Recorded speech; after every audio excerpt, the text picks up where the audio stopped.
قرآن مجید کا چوتھا مقام سورہ اعراف، اللہ کا الحکیم نے فرمایا کل یا ایھا الناس، اے لوگو انی رسول اللہ الیکم جمیعا، اے نبی اعلان فرمائیے، ان کو بتائیے کہ اللہ نے تم سب کے لیے مجھے اپنا رسول چنا ہے، مجھے نبی اور رسول بنا کے بھیجا ہے۔ قرآن مجید کا پانچواں مقام سورہ آل عمران آیت نمبر 81 میں اللہ کا الحکیم کیا فرما رہے ہیں؟ فرمایا وَإِذْ أَخَذَ اللَّهُ مِيثَاقَ النَّبِيِّينَ، اللہ نے سارے نبیوں سے وعدہ لیا۔ ایک ہے عام بات کرنا، ایک ہے عہد و پیمان کرنا۔ اللہ نے نبیوں اور رسولوں سے عالم ارواح میں دنیا میں بھیجنے سے پہلے ہی سارے نبیوں اور رسولوں کو اکٹھا کیا اور انہیں یہ پیغام دیا، ان سے وعدہ لیا۔ کیا وعدہ لیا؟ فرمایا لما آتیتکم من کتاب و حکمت، تم میرے برگزیدہ لوگ ہو، تمہیں کتاب بھی ملے گی، تمہیں شریعت ملے گی، تمہیں حکمت بھی ملے گی۔ ثم جاءکم رسول مصدق لما معکم، اور پھر اگر تمہارے دور نبوت و رسالت میں میرا آخری نبی جس کا نام محمد اور احمد تورات زبور انجیل کے اندر موجود ہے، فرمایا اگر وہ میرا نبی آ جائے گا تم نے کیا کرنا ہے؟ مصدق لما معکم، تم نے ان کی تصدیق کرنی ہے، ان کے ہاتھ پہ بیعت کرنا ہے، ان کا کلمہ پڑھنا ہے۔ لَتُؤْمِنُنَّ بِهِ، ان پہ ایمان لانا ہے۔ وَلَتَنْصُرُنَّ، اور ان کی مدد کرنی ہے۔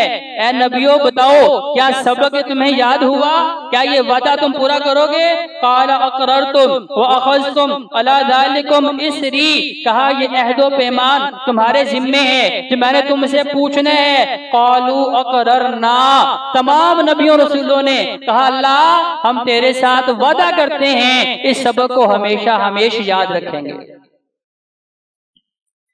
ساری گروہ بندیوں کو ختم کرنے کے لیے بھائیوں قرآن مجید کا یہ مقام کافی ہے کہ جہاں حضرت آدم علیہ السلام کی بات نہیں چل سکتی، جہاں اللہ کے خلیل ابراہیم کی بات نہیں چل سکتی، جہاں اللہ کے ذبیح اسماعیل کی بات نہیں چل سکتی، جہاں رب کے کلیم موسیٰ کی بات نہیں چل سکتی، جہاں اللہ کے روح عیسیٰ علیہ السلام کی بات نہیں چل سکتی، تو پھر بھائیوں کسی عام بندے کی بات کی اہمیت کیسے ہو سکتی ہے؟ تو لہذا اتنی سی بات ہے، یہ پہلی شریعتوں کے لیے بھی اور آج کے مسلمان کے لیے بھی اور قیامت تک آنے والے تمام مسلمانوں کے لیے یہی دعوت فکر ہے کہ بھائیوں اللہ کے محبوب پیغمبر کا مقام سمجھو، ان کی شان سمجھو۔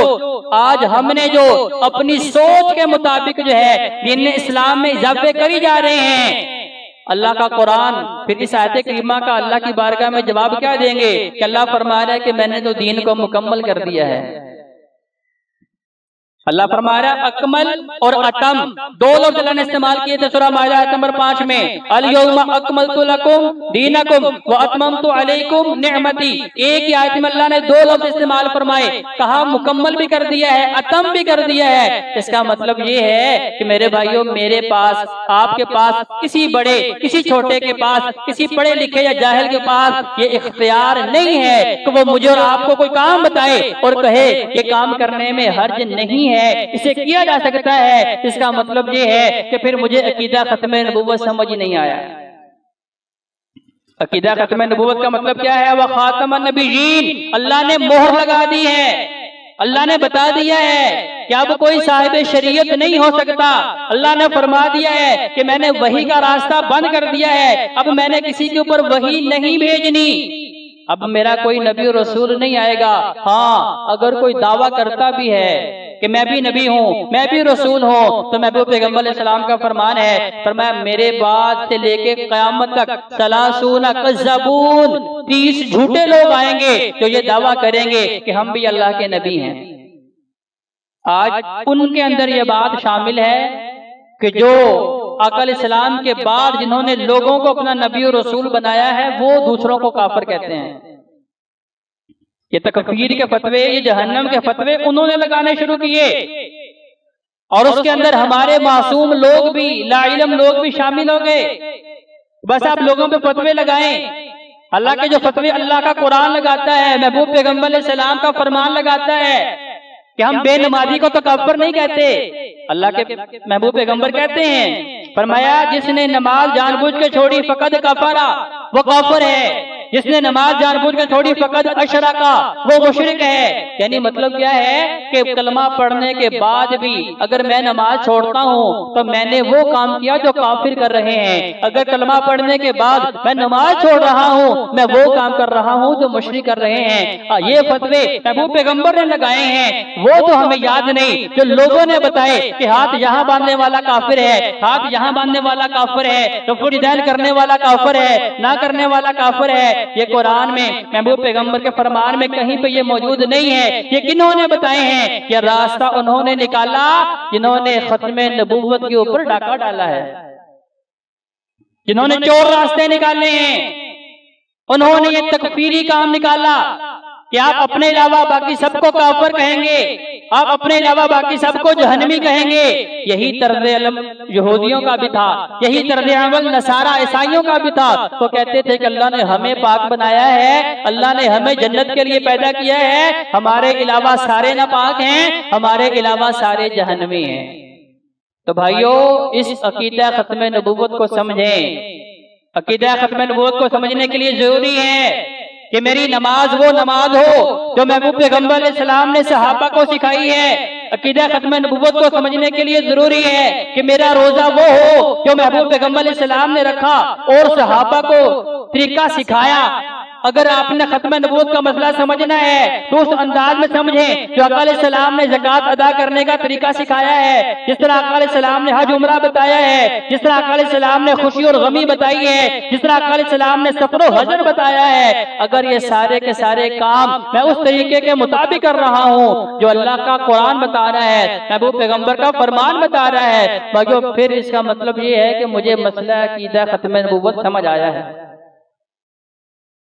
عہد نبوی کے بعد جب آقا علیہ السلام کا وصال ہوا، آپ دنیا سے رخصت ہو گئے، تو صحابہ کی چند ایک مثالیں آپ کے سامنے پیش کرتا ہوں کہ مسجد نبوی میں بیٹھے ہیں اور اجتماعی طور پہ ذکر کیا جا رہا ہے۔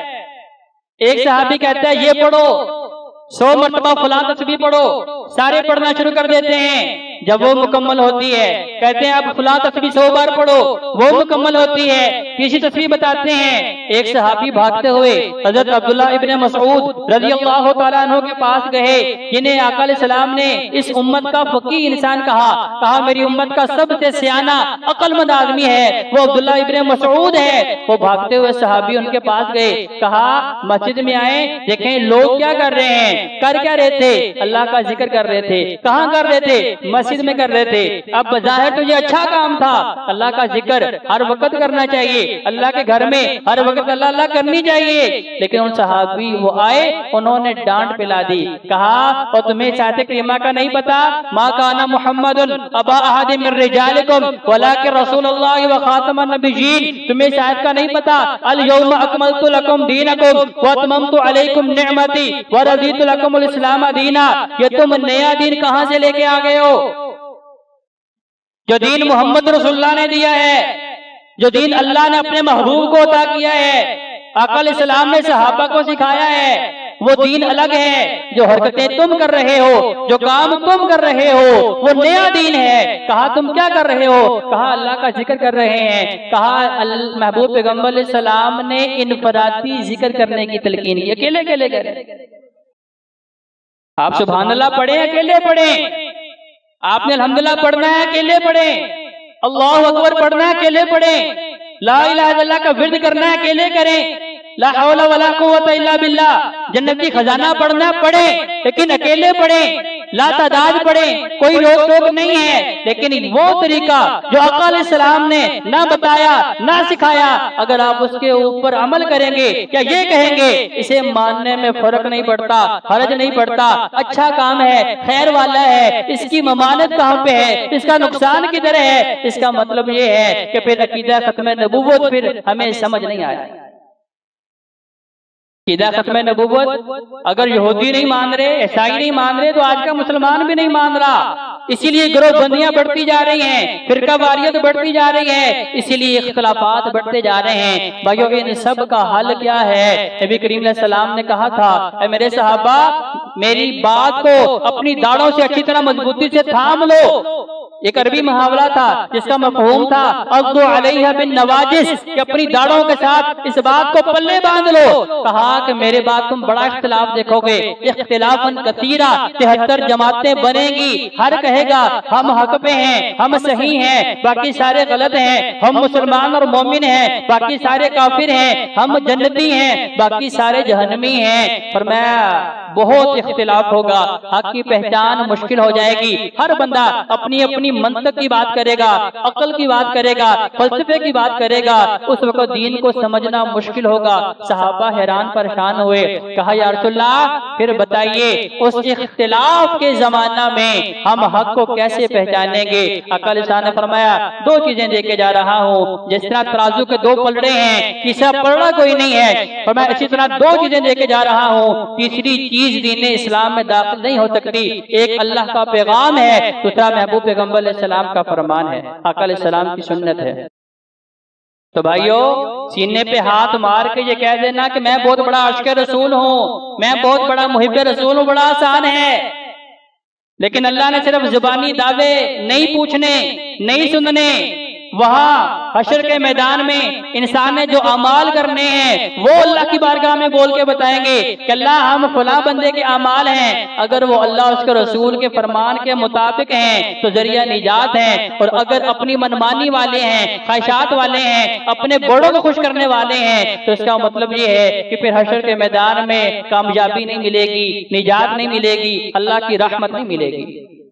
تو مسئلہ ختم نبوت بھائیو یہی ہے کہ نبی کریم علیہ السلام کی ساری باتوں کو مانا جائے، 100% مانا جائے۔ ادخلوا فی السلم کافہ، سر کے بالوں سے لے کے پاؤں کے ناخنوں تک آقا علیہ السلام کی سنتیں نظر آنی چاہیے، آپ کی زبان میں، آپ کے کردار میں، گفتار میں، آپ کے دیکھنے میں، آپ کے بولنے میں، آپ کے معاملات میں، ہر جگہ پہ آقا علیہ السلام کی سنت نظر آنی چاہیے۔ اگر آتی ہے تو پھر اس کا مطلب یہ ہے آپ واقعی مانتے ہیں وہ خاتم النبی کہ اللہ نے جو ہمیں محبوب پیغمبر عطا فرمایا ہے وہ آخری نبی ہیں۔ لیکن اگر ہم اپنے بڑوں کی باتیں مانتے ہیں، فقہا کی باتیں مانتے ہیں، ائمہ اور اولیاء کی باتیں مانتے ہیں اور محبوب پیغمبر کی بات کو چھوڑتے ہیں، پھر نہ قبر میں اور نہ حشر میں کہیں بھی نجات نہیں ملنے والی۔ اللہ کے حضور دعا ہے اللہ ہمیں صحیح معنوں میں قرآن اور نبی علیہ السلام کے فرمان کو پڑھنے کی، سمجھنے کی اور اس کے اوپر عمل کرنے کی توفیق عطا فرمائے۔ اقول قولی ھذا استغفر اللہ لی ولکم ولسائر المسلمین والمسلمات۔